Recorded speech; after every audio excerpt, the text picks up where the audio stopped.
Okay, so finally the armband, which is great because I'll be honest, this episode began great with Shawn Michaels and CM Punk. And when they were in the ring, my first thought was, man, you know what? We never saw those two guys have a match. It probably would have been an amazing match, period. You know, Punk did a very good job with that opening match with the mystery opponent being Kane. Punk running out. You know, it worked. You know, Punk is the number one contender. Why does he need to fight Kane? Doesn't really matter. It was nice that they actually allowed matches that were voted for last week in Power to the People episode of Raw to be done in Raw Roulette. So seeing Evan Bourne and Sin Cara, I expected a lot more from this match. It was still pretty good. It just seemed like it was just kind of lacking just a little bit. You know, Sin Cara up to this point has been kind of a disappointment. Yeah, the stuff he did in Mexico with Mystico was amazing. And Evan Bourne as Matt Sydal did some ridiculous stuff in like Ring of Honor and places like that. And those two, I don't know, their match, which should have been great, just didn't seem to quite click. It reminded me of the first time John Cena took on Randy Orton in like a Raw versus SmackDown edition of Raw, and it didn't quite click. Now when they wrestle, it's a really great match, but it seemed like those two just a half step off. It just didn't seem as high flying as it really should have been. Now, the Divas match, there was a submission match.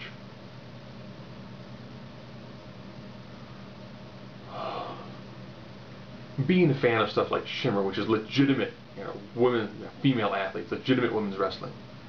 That's where like almost everyone wrestles kind of like Beth Phoenix. That's where you would have seen someone like Karma wrestle, and Natalie Neidhart. To see a match that was essentially run Kelly Kelly into the turnbuckle, do a armbar takedown, armbar, reverse out.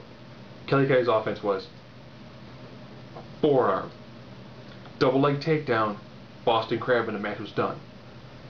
That's how you do a submission match? Really? Like 6 moves total? That was absolutely a pathetic match. We went, submission? What can Kelly Kelly do? I went, House of Pain. If he does a House of Pain, that'd been awesome. No, Boston Crab. Kinda weak. The moment with Alberto Del Rio and Maurice when she spun the wheel, I went, steel cage. So it's going to have to be. So the steel cage match between Del Rio and Show, decent. You know, I'm glad to see that Mark Henry still hasn't figured out how to tear a door off a cell. Remind me of when he took on Batista and couldn't get the door off. But he did finally. You know, which allowed Del Rio to win the match. And then, you know, essentially blasting him through the side of the cage. We haven't seen that since, was it Umaga and Bobby Lashley? It was impressive to see, you know, Mark Henry as like the super powerful heel works, and seeing those people like Kane and Big Show, it works. You know, he's a large and intimidating man, and it works pretty well for that aspect. Probably the best match of the night, by far, had to be the Tornado match, where it was Riley and Mysterio versus Swagger and Miz. I love this match all the way up to the finish. The fact that Swagger hits this ridiculous big boot on Mysterio, almost like you expected to see his heel come out the back of Mysterio's head, and gets a 2 count. And the Ray just like pops up and is able to do a reversal into a 619. You know, could Ray at least have like be slowed down when his skull gets kicked off? But then I like seeing the 619 into the Impaler DDT by Alex Riley, and then the Dead Fish Splash. Okay, that was actually pretty decent. It was a really solid match. Tornado rules. It's the 4 guys in the ring the whole time. There were some moments that seemed kind of awkward. Ray was on the outside. Was going to do the running seated senton to Swagger on the outside, while Miz is on the top rope. He's been crotched.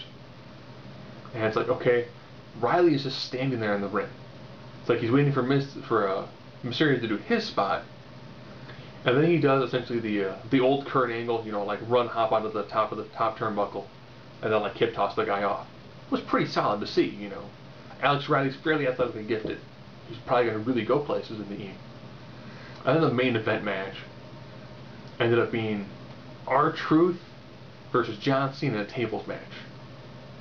Of course, nice run-in from CM Punk, which therefore led to John Cena losing to R-Truth in a tables match. Title not on the line. Oh, and I forgot there was another match that was voted on last week, and that was Dolph Ziggler versus Kofi Kingston, Vicky banned from ringside, which actually was the vote, which was the match that was voted for last week, not 2 out of 3 falls. And Kofi won a pretty solid match there too. So now it comes down to what happened for like the overrun of Raw. They gave CM Punk essentially a live mic. He talked about how he's one of the greatest wrestlers in the world. In the ring, on the stick, on commentary. And I'll be honest, he is ridiculously solid on all 3 of those fronts. Period. He kind of ran down how he doesn't hate John Cena. He hates that he's the best. Where CM Punk could pretty legitimately make a claim to that for that spot. And then he went through the process of saying, you know what? I just don't kiss butt anywhere near as well as you do. You're almost as good as Hogan. Not quite as good as Dwayne, though. Hi, Dwayne. Oop, I broke the 4th wall. The fact that they gave him a live mic for as long as they gave him a live mic. Oh. Yeah, he ran down Vince. He's like, Vince, you're a multi-millionaire, you're a multi-billionaire, but you're surrounded by yes men who just, cater to your every whim. This company will be better off when you die. Probably not, because it's going to go to essentially your stupid daughter and idiot son-in-law. They're going to run the whole show. It was amazing they gave him the mic as long as they did for as much as he just got it all off his chest. He talked about how he's not on the programs, he's not on the opening for Raw, he's not on the drink cups, he's not in movies, he's not on other crappy shows on the USA Network, he's not featured in the magazines, he doesn't have near as many t-shirts. I mean, he ran through a lot of the grievances that he probably legitimately has for wanting to, take some time off from the E because he's getting burned out from it. And then as the fans were cheering from, then he runs down the fans too.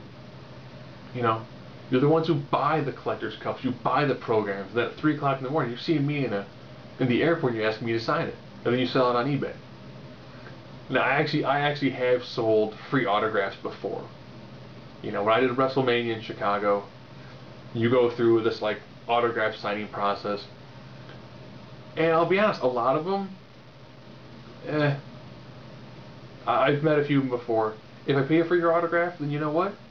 I really believe I earned your autograph. If I just stood in line and I got a free autograph, not so much. But normally, you do have to finish your collection because, a magazine that's in not that great shape signed by like a dozen random people probably doesn't feel anywhere near as good as getting that, one personalized autograph and you actually got to meet somebody face to face and actually legitimately shake their hands. So having thought about that, Punk cut just a phenomenal promo. And it made me think as I'm riding back to my buddy's house, when Punk was on SmackDown with Straight Edge Society, that was what I watched on SmackDown. I didn't care anything else that was going on, it was Punk. Punk is over Raw. I'm like, you know what, great. I don't care at all about SmackDown. I don't. Flat out. I watched one episode of SmackDown, that was after Christian won the title and then he lost it. Beyond that, I haven't watched SmackDown in probably 4, maybe 5 years. I don't feel like I'm missing anything. I pretty much just watch Raw. I watch Raw primarily for H. And I go to a buddy's house, where I start watching Raw at like 8:45. So we can skip the promotions, skip through the commercials. If we don't really want to see a promo for something, we'll skip through it. And essentially, it's more about just hanging out for like an hour and a half, 2 hours, than is actually watching Raw. Because normally, you go through a spell where the match it's just really bad. Last week was pretty good, this week was pretty solid. But what really made this week was beginning with Punk and then ending with Punk. That was just phenomenal. You can tell he's really angry right now. And in a lot of ways, he actually entirely has a rationale behind it. He is somebody who should have had an additional title run. Easily. Had Vince been more focused on wrestling, Christian would be a champion still, and Punk would have had more title reigns. But instead, Vince is focused more on entertainment. Because he knows that's what actually sells more. That's how come Orton's your champion. That's how come Cena's, like an 8-time champion. He knows that people would rather see more of the entertainment side, less the wrestling side. Why? Because it's easier to build an entertainer. It's a lot more difficult to actually build a successful professional wrestler.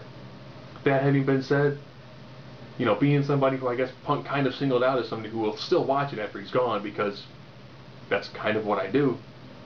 If Punk goes back to Ring of Honor, you know what, I'll be honest. Chicago Ridge, not that far of a drive.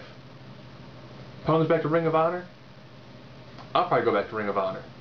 And that having been said, it was a really ridiculously solid Raw, and I'm almost thinking, I almost want to watch Money in the Bank on pay-per-view. I almost said I didn't buy a ticket.